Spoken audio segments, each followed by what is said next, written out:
Once upon a time, in a small village, there lived a wise landowner. He had 3 sons, but the problem was that the 3 of them constantly fought with each other. The father advised them again and again, but they never listened. Time passed. The father grew old, and the last days of his life were near. One day, he called all 3 of his sons to him. The father brought a bundle of sticks.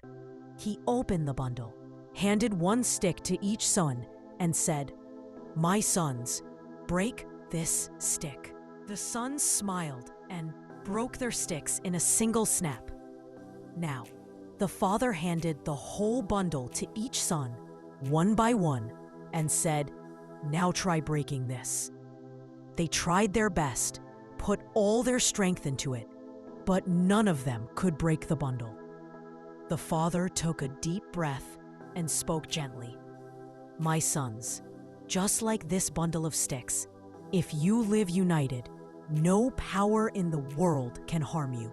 But if you keep fighting among yourselves, people will use you, weaken you one by, and eventually destroy you." The father's words touched their hearts. The 3 sons, with tears in their eyes, asked for forgiveness and promised their father that they would live with unity and love from that day on.